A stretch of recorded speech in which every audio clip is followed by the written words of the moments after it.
জেলা কমিটির সম্পাদক সকলের প্রিয় সেই মানিকলাল সাহা মহাশয়কে উনার অমূল্য বক্তব্য তুলে ধরার জন্য অনুরোধ করছি।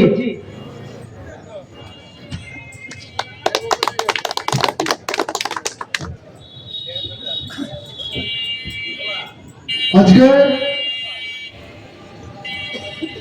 উত্তর বিধানসভার 1 নং মন্ডলের 1 মিনিট, আমার মাথায় তাজ রয়েছে আমাদের জেলার অভিভাবক। না না না, ওনাকে একটু উনি আমাদের অভিভাবক, ওনাকে একটু সম্মান না। ঠিক আছে, ঠিক আছে।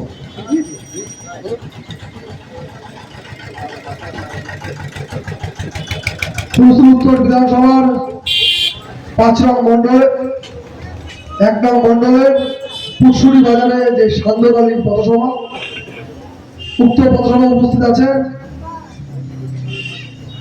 1 নং মন্ডলের সম্মানীয় সভাপতি ভাই গৌতম ভান্ডার মহাশয়, উপস্থিত আছেন এই পুরসুরির লড়াকু নেতা এই মন্ডলের প্রাক্তন সভাপতি সম্মানীয় সঞ্জীব হাজরা মহাশয়, উপস্থিত আছেন সহ সভাপতি সম্মানীয় দেবপ্রসাদ রায় চৌধুরী মহাশয়, এই মন্ডলের 2 সাধারণ সম্পাদক দ্বয় প্রবীর মল্লিক, উজ্জ্বল ঘোষ, উৎপল ঘোষ, এই বুথের বুথ সভাপতি এবং ভারতীয় জনতা পার্টির বিভিন্ন স্থানের কার্যকর্তাগণ। আজকে যে পথসভা তার নাম হচ্ছে পরিবর্তন সভা। কি পরিবর্তন? আমার এই মাইকের আওয়াজ যতটুকু শুনছেন, যারা সামনে শুনছেন, সকলের কাছে এই শব্দটা কিন্তু নতুন নয়। আমাদের সকলের ভোটে পশ্চিমবঙ্গে 34 বছরের অপশাসন, একটা জগদ্দল পাথরের মতো আঁকড়ে থাকা রাজনীতি দল সিপিএম, তার থেকে আপনাদের সকলের গণতান্ত্রিক ভোটের মাধ্যমেই 2011 সালে পরিবর্তন এসেছিল বাংলায়। মা মাটি সরকারকে আমরা এনেছিলাম, তার নাম তৃণমূল। আজকে বিজেপি এই সরকারের পরিবর্তন চাইছে, কিন্তু কেন চাইছে? তার কারণ আজকে আমার আপনার সন্তান যে পড়াশোনা করছে, আগামী দিনে যে ভবিষ্যৎ তাদের যে চাকরি বাকরি, সেখানে চুরি, তার পরিবর্তন। আগে কয়লা যে খনিজ সম্পদ চুরি হয়ে যাচ্ছে, বাইরে রাতে চলে যাচ্ছে, বাইরে থেকে চলে যাচ্ছে, বিভিন্ন মাফিয়ার হাতে চলে যাচ্ছে, তার পরিবর্তন। আমার আপনার ঘরের মেয়ে পড়াশোনা করতে গিয়ে কলেজে যাচ্ছে, স্কুলে যাচ্ছে, সে সুস্থ হয়ে বাড়িতে ফিরছে না, রাস্তাঘাটে ধর্ষণ হয়ে যাচ্ছে, তার পরিবর্তন। আজ বিভিন্ন জায়গায় পুলিশি যে অত্যাচার, সাধারণ মানুষের উপর যে অত্যাচার, বিভিন্ন লরি বাস যেখান থেকে তারা টাকা তুলছে নবান্ন পাড়াতে দিদিমণিকে, তার পরিবর্তন। সারা বাংলার যে অবক্ষয়, নারী পুরুষ সমস্ত ক্ষেত্রে যে আজকে চুরিতে হয়ে গেছে, সেই তার পরিবর্তনের জন্য আজকে বিজেপি পথে নেমেছে যে 2026-এ পরিবর্তন করতে হবে। সেই উপলক্ষে আমাদের পরিবর্তন সভা। আমার পূর্ববর্তী বক্তারা বলেছে যে বর্তমানে তৃণমূল সরকার চলছে, এই রাজ্যের মুখ্যমন্ত্রী উনি অনেক শ্রী দিয়েছে, সব থেকে বড় শ্রী মিথ্যাশ্রী, সেটা উনি একমাত্র নিজে সে পুরস্কারের প্রাপক। কিছুদিন আগে উনি বললেন এই বাংলা আমরা এসআইআর হতে দেবো না, যদি এসআইআর হয় আমার বুকের উপর দিয়ে হবে। কিন্তু আমরা কি দেখলাম? এসআইআর হয়ে আজকে তার খসড়া তালিকা প্রকাশ হয়েছে। এসআইআর শুধু এই রাজ্য নয়, ভারতবর্ষের 12টি রাজ্যে হচ্ছে। কিন্তু কোন কোন রাজ্যে হচ্ছে সারা বাংলার মানুষ তথা দেশের মানুষ কেউ জানে না কোন কোন রাজ্যে বর্তমানে এসআইআর হচ্ছে। কিন্তু বাংলায় এসআইআর হচ্ছে, এটা সারা দেশের মানুষ জানে। কিন্তু কেন? কারণ এসআইআর মাধ্যমে কি হবে? আপনার বুথে বা আপনার পাড়ার বা আপনার অঞ্চলে যারা মৃত ভোটার, যারা শিফটেড ভোটার, যারা এই এলাকা থেকে দীর্ঘদিন আগে বিক্রি বাট্টা করে অন্য কোথাও চলে গেছে, সেখানে ভোটার কার্ডে তাদের নাম উঠে গেছে, সেই সমস্ত ভোটারদের চিহ্নিতকরণ করে তাদের বাদ দেওয়ার প্রক্রিয়া, খুব সাধারণ প্রক্রিয়া। কিন্তু এটাকে এমন ভাবে এমন রূপে নিয়ে গেছে যে মনে হচ্ছে এসআই জীবনে প্রথম পশ্চিমবাংলায় হচ্ছে। আমরা এসআইয়ের মাধ্যমে কি দেখলাম? কিছু ভুতুরে ভোটার অর্থাৎ তারা ভোটার লিস্টে আছে, কিন্তু 20-22 বছর আগে তারা মারা গেছে, শুধু ভোটের দিন বেঁচে ওঠে আর নিজের বুথে ভোট দিয়ে যায়। এই ভোটারের মাধ্যমে এই বাংলার মুখ্যমন্ত্রী নির্বাচিত হয়েছে। এই ভোটারদের মাধ্যমে আপনার আমার গণতন্ত্রের ভোট লুট করা হচ্ছে। আমাদের ভারতীয় জনতা পার্টির পরিষ্কার একটা কথা, কি কথা? আপনার গণতন্ত্রের ভোট আপনি নিজে দেবেন, আপনার ভোট কোনো ভূত দেবে না, আপনার ভোট কোনো অপরিচিত লোক এসে আপনার বুথে দিতে পারবে না। এটা কি অন্যায়? আমি আপনাদের প্রশ্ন রাখছি। ভারতের সংবিধান অনুযায়ী সেই কাজ চলছে, কিন্তু আমাদের দিদিমণি তার শুধু বিরোধিতা করা অভ্যাস। কিন্তু আমরা আরেকটা জিনিস দেখলাম, বিরোধিতা করতে করতে উনি কিন্তু প্রতি জায়গায় বাংলা সহায়তা কেন্দ্র নাম করে এই এসআই নাম উনি ক্যাম্প করলেন। কি উদ্দেশ্যে করলেন? কারণ মৃত ভোটার, শিফটেড ভোটার এবং চলে যাওয়া ভোটারদের বাদ দেওয়ার পরেও কিছু ভোটার আছে। তারা কারা? তাদের 2002 নামবে, তাদের পূর্ণ পরিচয় কিছু নেই, কিন্তু পশ্চিমবাংলার ভোটার কার্ড, আধার কার্ড বানিয়ে তারা পশ্চিমবাংলা হয়ে আমাদের এই রাজ্যের ভবিষ্যৎ নির্ধারণ করছেন। তারা কারা? তারা বাংলাদেশ পাকিস্তান থেকে আসা জিহাদিরা, বাংলাদেশ পাকিস্তান থেকে আসা রোহিঙ্গারা, মায়ানমার থেকে আসা রোহিঙ্গারা। তার রাতের অন্ধকারে বর্ডার টপকে আমার আপনার যে রেগুলেশন ব্যবস্থা, আপনার আমার যে খাদ্য সুরক্ষা, আমার আপনার যে স্বাস্থ্য চিকিৎসার যে ব্যবস্থা, সমস্ত কিছু তারা ভাগ করাচ্ছে। আর তাদের নিয়ে দিদিমণি আজকে চিন্তিত। আজকে আমি আপনি হাসপাতালে যাচ্ছি, ওষুধ পাচ্ছি না। আজকে আমরা আমাদের যে ভাগে সরকারি সুযোগ সুবিধা সেগুলো পাচ্ছি না। কাদের জন্য পাচ্ছি না? এই সমস্ত ভোটারদের জন্য পাচ্ছি না। সেই কাজ নির্বাচন কমিশনের নির্দেশে ভারতের সংবিধান মেনে ভারতবর্ষের পশ্চিমবাংলা রাজ্যে চলছে। কিন্তু দিদিমণি জ্বালা উঠে গেছে, কারণ আমরা 18 পঞ্চায়েত দেখেছি। আমার আপনার পঞ্চায়েতের ভোট যেটা আমরা দেব, সেটা বাইরের থেকে লোক এসে সেই ভোট লুট করেছে। কারণ এই দিদিমণি লুট ছাড়া, চুরি ছাড়া গণতান্ত্রিক প্রক্রিয়া তুমি বিশ্বাস রাখেন না, তাই ওনার এত চিন্তা। আগামী দিন এই গণতান্ত্রিক প্রক্রিয়া যে এসআইআর এর মাধ্যমে যে ভোটার সুনিশ্চিত হচ্ছে, এবং বাংলার যে গণতন্ত্র প্রেমী মানুষ যারা নিজের ভোট নিজে দিতে পারতেন না, যাদের ভোট লুট হয়ে যেত, প্রকৃত ভোটারদের মাধ্যমে আগামী 26 সালে প্রকৃত পরিবর্তন হবে। এবং এই পরিবর্তনের মাধ্যমে ভারতীয় জনতা পার্টির সরকার গঠন হবে, এই আশা আমি রাখছি। এই কটি কথা বলে আমার বক্তব্য এখানে শেষ করলাম। জয় হিন্দ, বন্দে মাতরম, ভারত মাতা কি জয়। এরপর আমরা একে একে আমাদের বক্তাদের ডেকে নেব। যাই হোক, সকলে একসাথে বলুন, ভারত মাতা কি, ভারত মাতা কি, বিজেপি জিন্দাবাদ, বিজেপি জিন্দাবাদ। এরপর আমরা ডেকে নিচ্ছি সেই সকলের প্রিয় দেবপ্রসাদ চৌধুরী মহাশয়কে, যার বক্তব্য শোনার জন্য সকলে অধীর আগ্রহে বসে আছেন, এবং প্রত্যেকটি মানুষ, কুশলী গ্রামবাসী এবং আমাদের সেই দেবপ্রসাদ মহাশয় ওনার অমূল্য বক্তব্য আমাদের সামনে তুলে ধরবেন।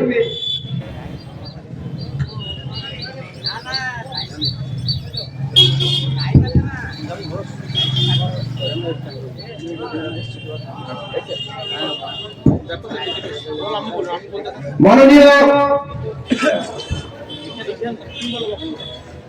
আজ ভারতীয় জনতা পার্টির উদ্যোগে পূর্বস্থলী উত্তর বিধানসভার অন্তর্গত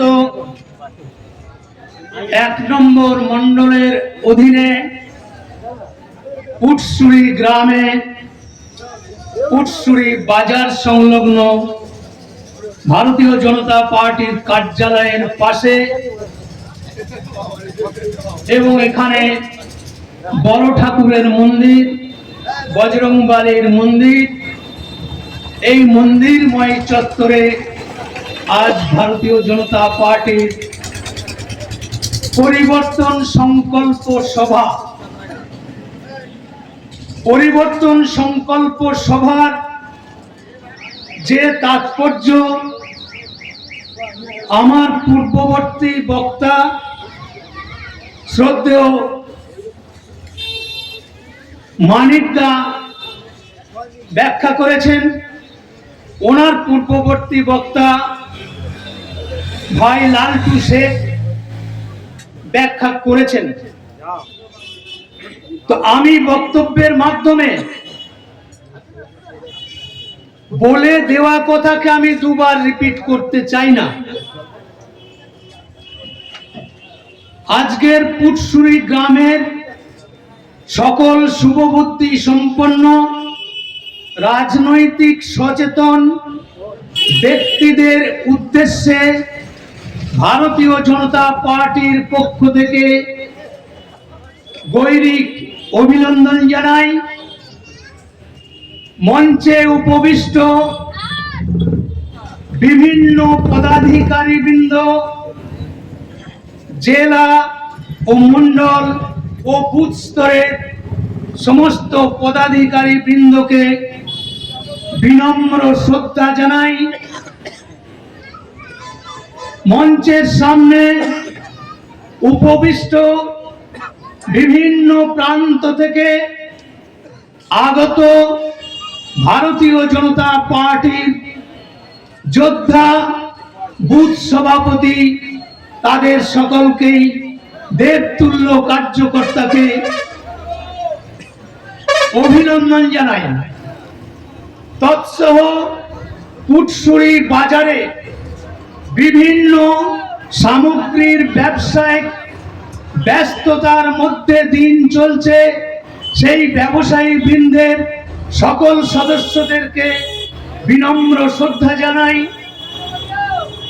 বিভিন্ন প্রান্ত থেকে আগত ক্রেতা মণ্ডলী, সেই ক্রেতা মণ্ডলীকেও শুভেচ্ছা জানাই ও যান্ত্রিক যোগাযোগ মাধ্যমে আমার কণ্ঠস্বর যত দূর পর্যন্ত পৌঁছাচ্ছে এতদ অঞ্চলে পার্শ্ববর্তী বাড়ির কর্তব্যরতা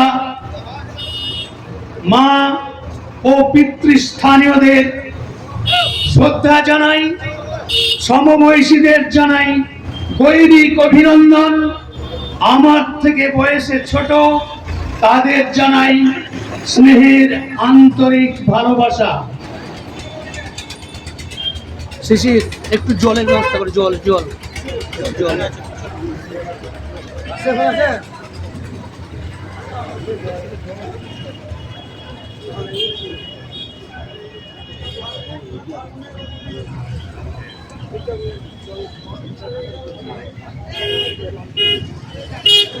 আগামী 2026-এর নির্বাচন দুয়োর গোড়ায় কড়া নাড়ছে। তো এই দুয়োর গোড়ায় কড়া যখন নাড়ছে,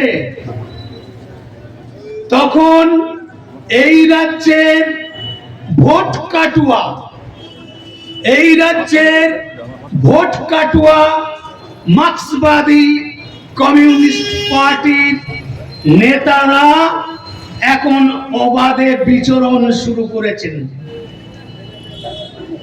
এই ভোট কাটুয়া মার্ক্সবাদী কমিউনিস্ট পার্টির আমি জানি আড়ালে আবডালে চায়ের দোকানে বসে সেই নেতারা ঠিক কান খাড়া করে আছে। আমাদের গ্রামের দেবু, আমাদের গ্রামের দেবু কি বলে সেটা আমরা শুনবো। তো আমি সেই নেতাদের উদ্দেশ্যে বলছি যে আপনারা বিগত 34 বছর ধরে এই পশ্চিমবাংলায় মৌরসি পাট্টা গেড়ে গরিব মধ্যবিত্ত খেটে খাওয়া মানুষদেরকে আপনারা প্রতারিত করে মিথ্যা তথ্য দিয়ে মিথ্যা বক্তব্য দিয়ে তাদের প্রলোভন দেখিয়ে আপনারা রাজনীতি করে এসেছেন। আপনাদের রাজনৈতিক যে থিওরি, সেই থিওরি যদি মানুষের গ্রহণযোগ্যতা থাকতো তাহলে বিগত 34 বছর আপনারা পশ্চিমবাংলায় মার্ক্সবাদ, লেনিনবাদ, স্টালিনবাদ, মাওবাদের ট্যাবলেট খায়ে পশ্চিমবাংলার জনতা জনার্দনকে ভুলিয়ে ভালিয়ে রেখে আপনার রাজনীতি করে এসেছেন। আমি প্রশ্ন করতে চাই আপনাদের, আপনার দলের মার্ক্সবাদী কমিউনিস্ট পার্টির প্রথম সর্বভারতীয় সম্মেলন হয়েছিল দিল্লির কাছে কানপুরে 1920 সাল। 1920 সালে আপনাদের, আমি দিদিকেও আছলা দেবো, চিন্তার কোনো কারণ নেই, কারণ দিদির থেকে বেশি সর্বনাশ এই ভোট কাটুয়া বেঈমান বিশ্বাসঘাতক মার্ক্সবাদী কমিউনিস্ট পার্টির নেতারা আমাদের সব থেকে বেশি সর্বনাশ করে এসেছে। তাই ওদেরকে আগে পালিশ করি। তো 1920 সালে যদি প্রথম ওদের সর্বভারতীয় সম্মেলন হয় তাহলে 1920 থেকে 2000 সাল পর্যন্ত কত সাল হলো? 80 বছর। আর আজকে হচ্ছে 2025 বছর, 2025 সাল। তাহলে ওইদিকে 80 বছর আর এইদিকে 25 বছর। কত বছর মৌরসি পাট্টা ঘিরে এখানে রাজত্ব করছেন? তর্কের খাতিরে বলতে গেলে 105 বছর ধরে আপনারা ধান্দাবাজি রাজনীতি করে এসেছেন। আপনাদের গ্রহণযোগ্যতা থাকলে আজকে ভারতবর্ষের প্রধানমন্ত্রীর তখ্তে আপনাদের নেতারা থাকতো। কেন থাকেনি জানেন? আপনাদের ইডিওলজি থাকতে দেয় না। আপনাদের ইডিওলজি কি? অ্যাসিহিলেশন, ডিস্ট্রয়েড। তার মানে হলো খতম করে দেওয়ার রাজনীতি। যে মার্ক্সিজমের জন্ম রাশিয়া, সেই রাশিয়া খান খান হয়ে গেছে, অতীতের বহু রাজনীতিবিদ জানে। কম্বোডিয়া,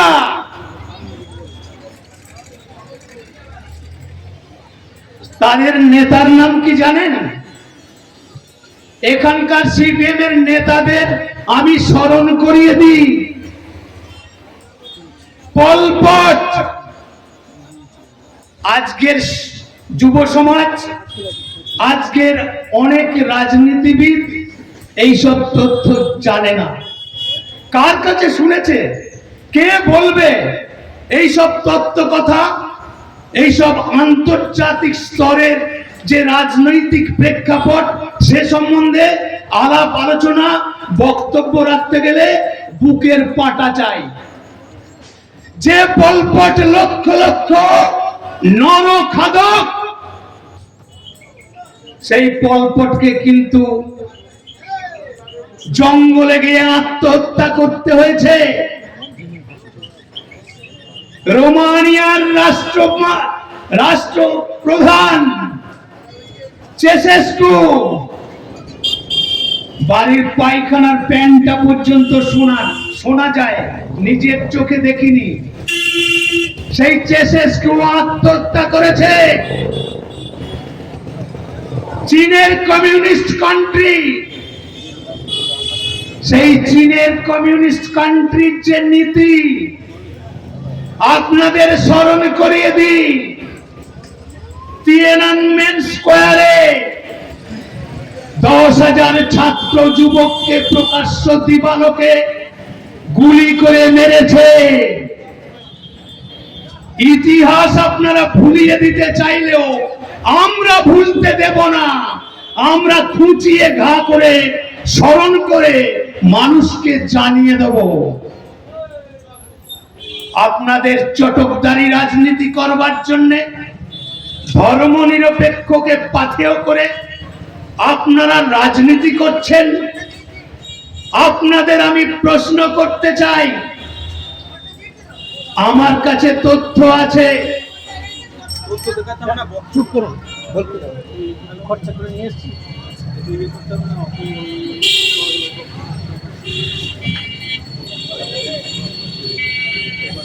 এই যে আমি খরচ করে গুগল সার্চ করে ওদের কুকীর্তির কাহিনী আমি সংগ্রহ করে নিয়ে এসেছি। কেরালা তিরুবনন্তপুরমে এই দুদিন আগের ঘটনা, নির্বাচন হয়ে গেল। এই যে বিজেপি ওখানে বিপুল ভোটে জয়লাভ করেছে। সিপিএম এর একছত্র আধিপত্য ছিল কেরালায়। ত্রিপুরা তো আগেই আমরা খেয়ে নিয়েছি। ত্রিপুরাতেও দীর্ঘ 25 বছর ধরে তারা শাসনভার চালিয়েছে। ত্রিপুরায় বিজেপির সরকার চলছে। আমি এগুলো কেন এনেছি জানেন? যে ধর্ম নিরপেক্ষতার অজুহাত দিয়ে এরা প্রতিটি পদে পদে মিথ্যাচার করে। আমি প্রশ্ন করতে চাই যে চীনে মুসলিম সমাজের মানুষদেরকে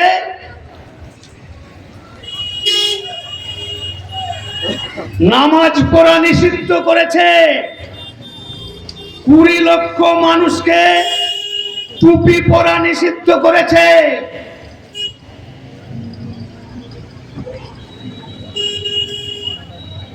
বেশি ওই ঝুলওয়ালা পাঞ্জাবি আর হিজাব পরা টুপি এসব নিষিদ্ধ করেছে।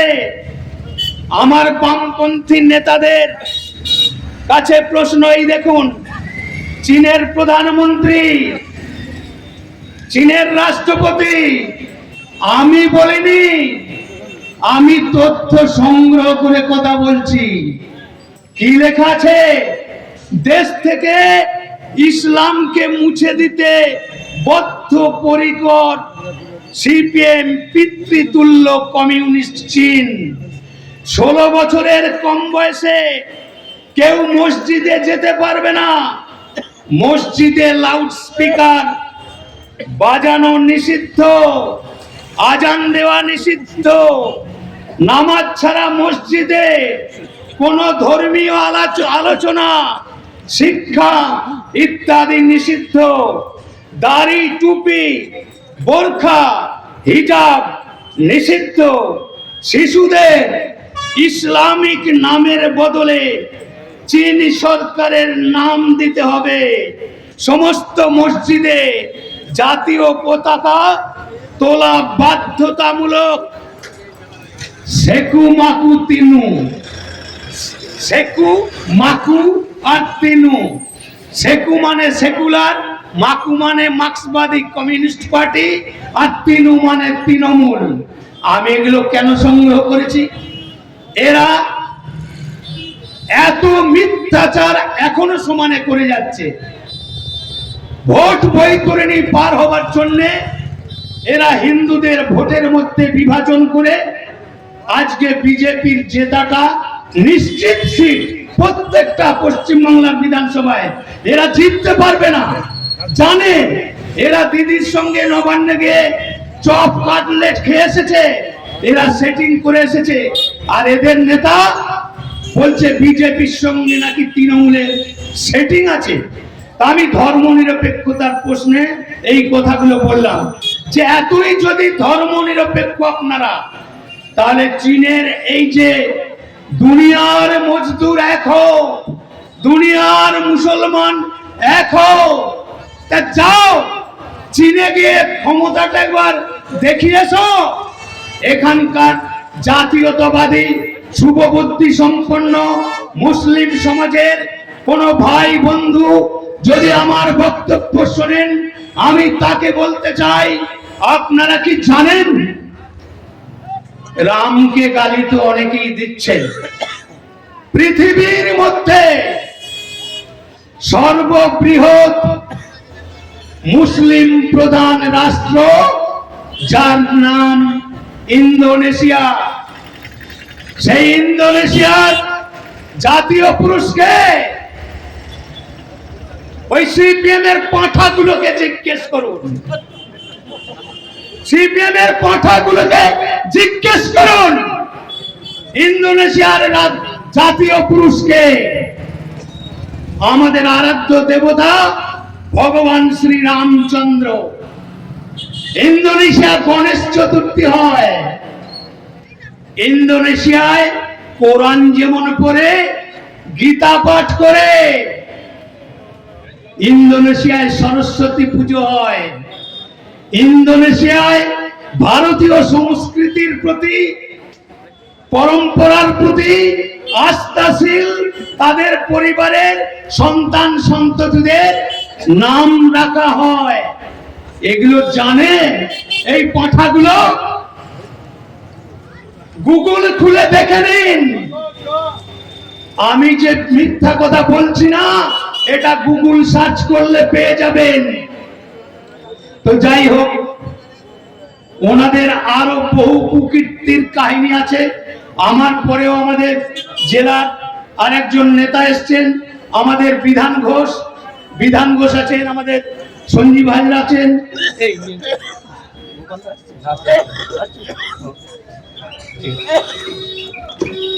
তো মার্ক্সবাদী কমিউনিস্ট পার্টির নেতারা এইখানে মিটিং করে বলছিল যে গুজরাটে নাকি গর্ভ ভাড়া পাওয়া যায়। এখানকার সিপিএম এর নেতা, আমি ওইখানে বসে বসে শুনছিলাম, এত কুরুচিপূর্ণ মন্তব্য, গুজরাটে নাকি গর্ভ ভাড়া পাওয়া যায়।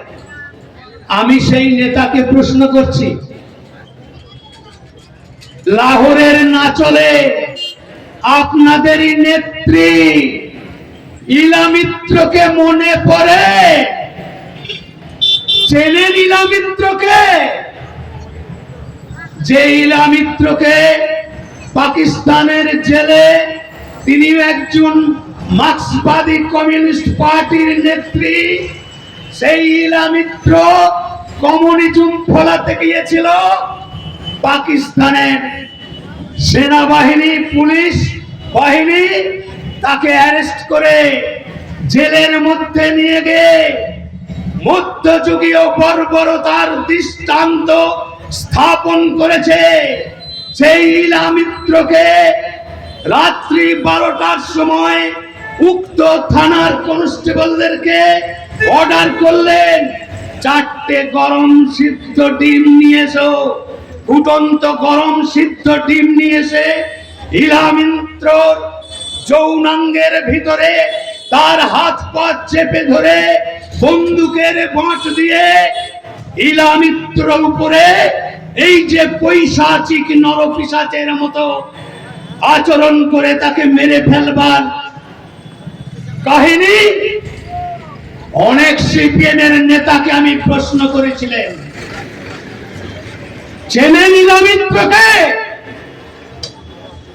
উত্তর দিতে পারেনি। এই জন্য আমি এই সমস্ত তথ্যগুলো তুলে ধরছি। সময় পেলে তো আমি আপনাদের গোষ্ঠী উদ্ধার আমি করে দিয়ে যেতাম। আমার পরে আরো বক্তা আছে, তাই তাদেরকেও সুযোগ দিতে হবে। আমি এবার আমাদের নয়নের মণি মাননীয় মুখ্যমন্ত্রী সম্বন্ধে দু চার কথা যদি না বলি, এই সিপিএম এর নেতারা বলবে দেবুদার এক পেশে বক্তব্য রেখে গেল। তা আমি দিদিকে একটু পালিশ করি। দিদি, ও দিদি, আপনার ছেলেরা আমার কণ্ঠস্বর পাঠিয়ে দেবে। আর তাছাড়া আমি তো সোশ্যাল মিডিয়ায় আমার ইউটিউব চ্যানেল আছে দুটো, ডি ইন্ডিয়া শর্টস আর ডি ইন্ডিয়া বিগ ভিডিও। আর আমার প্রোফাইল খুলে দেখে নেবেন।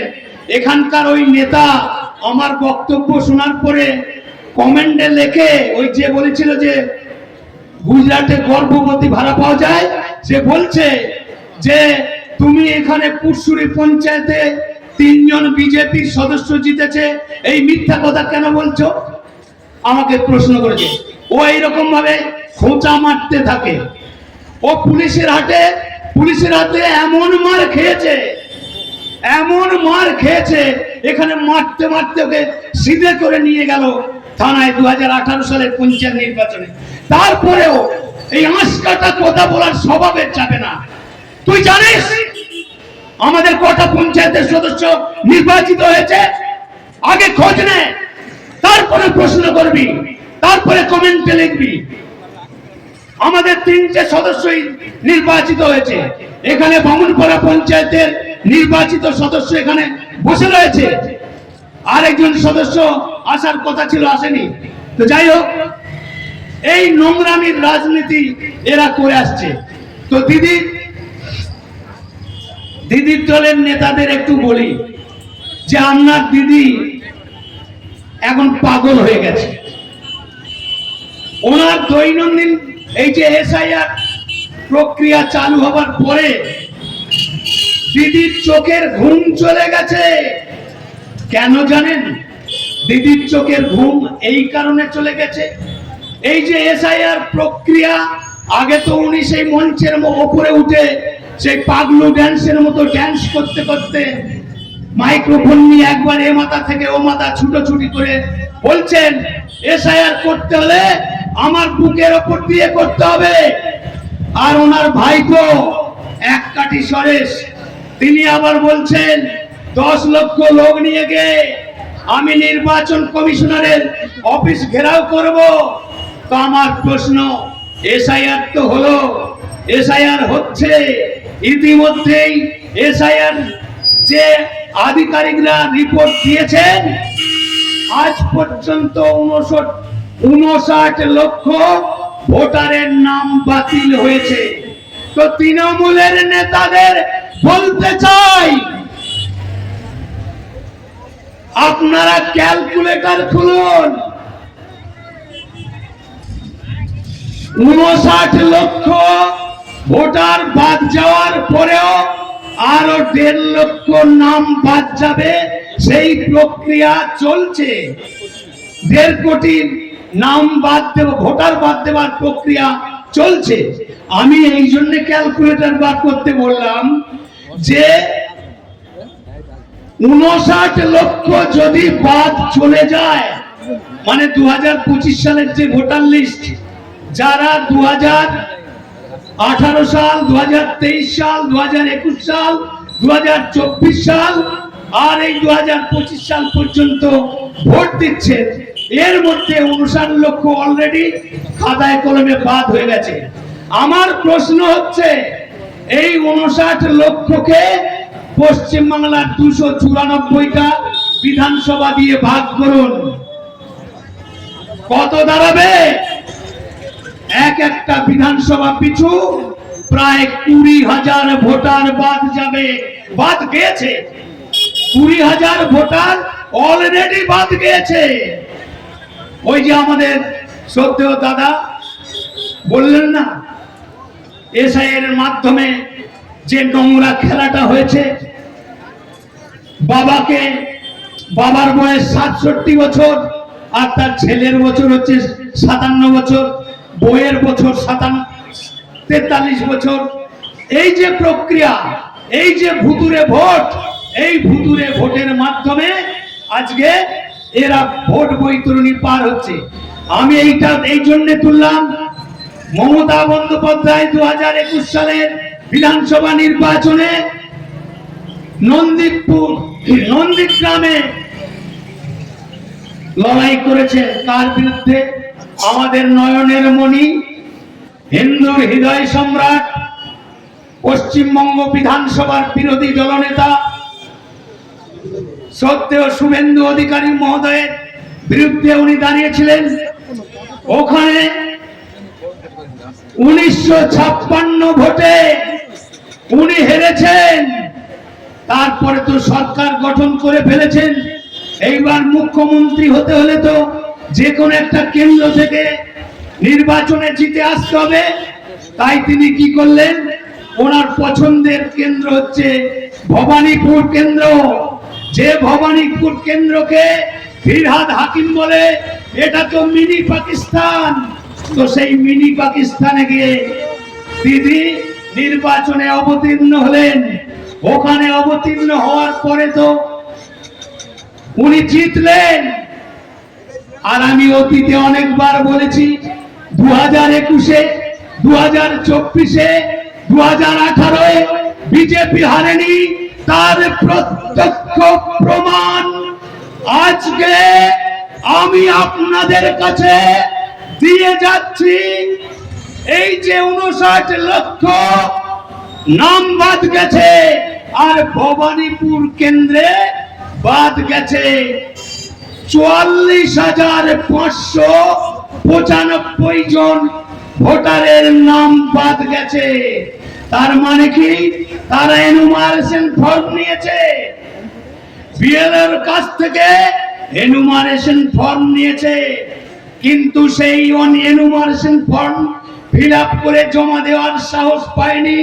তার কারণ হচ্ছে নির্বাচন কমিশনারের যে ফতোয়া, কোন বিএলও বা কোন সরকারের প্রদত্ত BLA-2 যদি জালিয়াতি করে, যদি ধরা পড়ে, তার কমপক্ষে 7 বছরের জেল আর কয়েক লক্ষ টাকার জরিমানা হবে। এই ফতোয়া জারি করার পরে ওই রোহিঙ্গা বাংলাদেশি অনুপ্রবেশ যারা ওই মিনি পাকিস্তানে বসবাস করছিল, তারা এনুমারেশন ফর্ম নেয়ার পরে তারা ফিল আপ করে দেওয়ার সাহস পায়নি। তারা পলায়ন করেছে। পরে বিএলও গেছে, বারে বারে তাদের বাড়িতে গেছে, বাড়িতে তাদের টিকি খুঁজে পাওয়া যাচ্ছে না। এই রকম ভাবে আপনারা দূরদর্শনের মাধ্যমে দেখেছেন, সোশ্যাল মিডিয়ার মাধ্যমে দেখেছেন। আমার যে একগুচ্ছ কাগজ আছে, এই একগুচ্ছ কাগজের মধ্যেও সেই ছবি আছে। শিয়ালদা স্টেশনে লক্ষ লক্ষ বাংলাদেশি অনুপ্রবেশ, রোহিঙ্গারা পলায়ন করছে। সীমান্তবর্তী জেলার সমস্ত জায়গায় এই বাংলাদেশি অনুপ্রবেশ, রোহিঙ্গারা পলায়ন করছে। তাই দিদির এই দুধেল গাইরা চলে গেছে। সেই জন্য দিদি বলেছিলেন আমি এনুমারেশন ফর্ম ফিল আপ সেই দিন করব যেদিন আমার সব লোক ফিল আপ করবে। আমি তৃণমূলের দাদাদের বলতে চাই, আমার লোক কারা? আমার লোক হলো দিদির এই দুধেল গাই। দিদির এই দুধেল গাইরা পলায়ন করেছে। তাই দিদি বলছে যে আমার লোকেরা নাম নথিভুক্ত না করলে আমি নাম নথিভুক্ত করব না। আরো বিস্তারিত আমার পরবর্তী বক্তা আছে, তাদের জন্য তো ছাড়তে হবে। আমি একাই যদি সব বলে দিই এটা তো ঠিক হবে না। যাই হোক, আমি সকল শুভবুদ্ধি সম্পন্ন রাজনৈতিক সচেতন ব্যক্তিদের, আমাদের নেতৃত্বকে এবং দেশতুল্য কার্যকর্তাদের সকলকে শুভেচ্ছা, অভিনন্দন ও তাদের সুস্থতা কামনা করে আমার বক্তব্য আমি এখানে বিরাম দিচ্ছি। বন্দে মাতরম, ভারত মাতা কি জয়। খুব সুন্দর বক্তব্য আপনাদের কাছে তুলে ধরলেন সকলের প্রিয় সেই দেব প্রসাদ চৌধুরী। এরপর আপনাদের সামনে বক্তব্য তুলে ধরবেন দীর্ঘদিনের লড়াকু কার্যকর্তা, সকলে চেনেন এবং জানেন, যিনি অন্যায়ের সাথে লড়েন এবং ন্যায়ের পক্ষে কথা বলেন, সেই সকলের প্রিয় বিধান ঘোষ মহাশয়কে ওনার অমূল্য বক্তব্য তুলে দেওয়ার জন্য অনুরোধ করছি।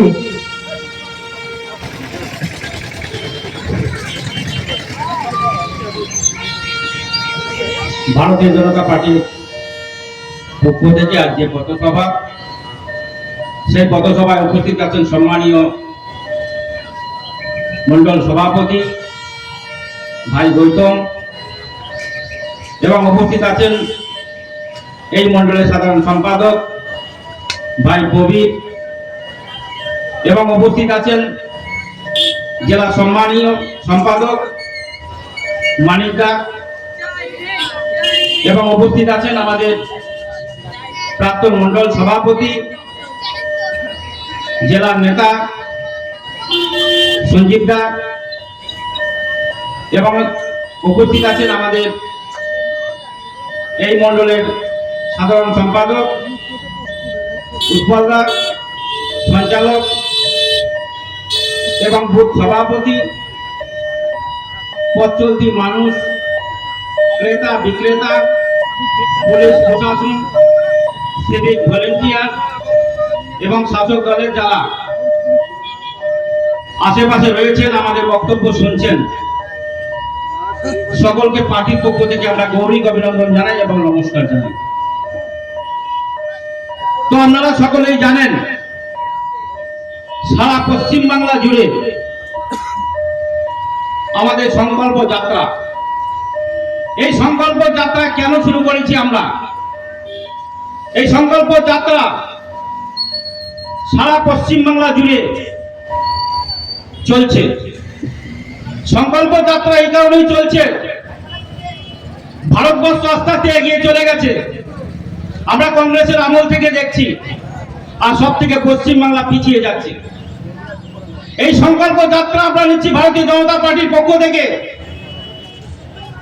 যে শ্যামাপ্রসাদ মুখার্জি, যিনি পশ্চিমবাংলাকে রক্ষা করেছিলেন,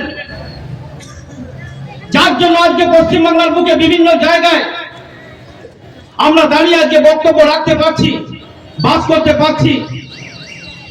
যে বাংলা আজকে বাংলাদেশ হয়ে যেত, যার জন্য আমরা বেঁচে আছি, সেই শ্যামাপ্রসাদ মুখার্জি স্বপ্নকে সফল করার জন্য এই সংকল্প যাত্রা আমাদের সারা পশ্চিম বাংলা জুড়ে চলছে। এই সংকল্প যাত্রার মধ্য দিয়ে আমরা পশ্চিম বাংলাকে রক্ষা করব, পশ্চিম বাংলাকে আমরা প্রথম স্থান অধিকার করে নিয়ে যাব। তাই আমরা সংকল্প যাত্রার মধ্য দিয়ে আমরা পরিবর্তন যাত্রা চাই। মানুষের কাছে আমরা বলতে চাই, মানুষের কাছে আমরা বলতে চাই, মানুষের কাছে আমরা বার্তা দিতে চাই, এই সংকল্প যাত্রার মধ্য দিয়ে পরিবর্তন যে যাত্রা, এই পরিবর্তন যাত্রা আপনাদের করতে হবে। আপনারা জানেন 34 বছর ধরে সিপিএম 56,000 কলকারখানাকে যারা বন্ধ করে দিয়েছে, হাজার হাজার লাখ লাখ বেকার আছে, রাস্তায় রাস্তায় ঘুরে বেড়াচ্ছে। আমরা বড় আশা নিয়ে তৃণমূল কংগ্রেসকে ক্ষমতায় নিয়ে এসেছিলাম। মমতা ব্যানার্জির দল একদিন দাঁড়িয়ে পুষ্কুনি বাজারের মতো জায়গায়, বর্ধমানে বিভিন্ন জায়গায়, সারা পশ্চিম বাংলায় বিভিন্ন জায়গায় তারা আঙুল তুলে বলেছিল সিপিএম হটাও, বাংলা বাঁচাও, সিপিএম কে তাড়াও। যারা 56,000 কলকারখানাকে যারা বন্ধ করে দিয়েছে, স্বপ্ন দেখিয়েছিল মমতা ব্যানার্জি আমি এখানে কলকারখানা খুলে দেবো। আমরা কি দেখলাম? আজকে 13 বছর ক্ষমতায় থাকার পর এখন একটা কলকারখানা খোলা হলো না, কলকারখানা উল্টিয়ে বন্ধ হয়ে গেল। বেকার সমস্যার সমাধান হলো না। আজ বেকাররা হাহাকার। আমরা দেখতে পাচ্ছি আজকে চাকরি হারা কত মানুষ, শিক্ষক শিক্ষিকা অসহায় অবস্থায় তারা আজকে বাড়িতে বসে আছে। আমরা বলতে চাই যে আমরা ক্ষমতায় আসলে পরে আমরা দায়িত্বের সাথে আমরা বলছি আমরা কর্মসংস্থান আনবো, আমরা চাকরির ব্যবস্থা করবো, কর্মসংস্থান পশ্চিমবঙ্গে আনবো। যদি কর্মসংস্থান না হয় বাংলার কোনো উন্নয়ন হবে না। ভারতবর্ষ আজকে এগিয়ে যাচ্ছে, পশ্চিমবাংলা পিছিয়ে আসছে। তাই আজকে ডবল ইঞ্জিন সরকার পশ্চিমবাংলায় দরকার আছে। তাই আপনারা দেখুন, আজকে উত্তরপ্রদেশের পরে তাকিয়ে দেখুন, আজকে ত্রিপুরা পরে তাকিয়ে দেখুন, আজকে আসাম পরে তাকিয়ে দেখুন, আজকে বিহার পরে তাকিয়ে দেখুন, আজকে মহারাষ্ট্র গুজরাট পরে তাকিয়ে দেখুন, আজকে রাজস্থান পরে তাকিয়ে দেখুন। বিভিন্ন রাজ্যে যেখানে ডাবল ইঞ্জিন সরকার আছে, ভারতীয় জনতা পার্টি বিজেপি সরকার আছে, সেই জায়গাগুলো উন্নয়নগুলো দেখুন, সেই জায়গায় কর্মসংস্থান আছে। আজকে পশ্চিমবাংলা থেকে কত বেকার, লাখো লাখো বেকার আজকে বিভিন্ন বিজেপি শাসিত যে সমস্ত রাজ্যগুলো আছে কর্মের জন্য সেই রাজ্যে যাচ্ছে, আর আজকে আমাদের এখানে কর্মসংস্থান নেই। তাই আমরা ভারতীয় জনতা পার্টির পক্ষ থেকে আপনাদের কাছে আমরা আবেদন করব, 26-এ যে নির্বাচন আছে সেই নির্বাচনে আপনারা সংকল্প করুন, সংকল্প যাত্রার মধ্য দিয়ে আপনারা এগিয়ে চলুন। আপনাদেরকে অনেক ভুল বুঝিয়েছে, আজকে আপনাদেরকে 500 টাকা 1000 টাকা দিয়ে দিচ্ছে, আর আপনাদেরকে কর্মসংস্থান থেকে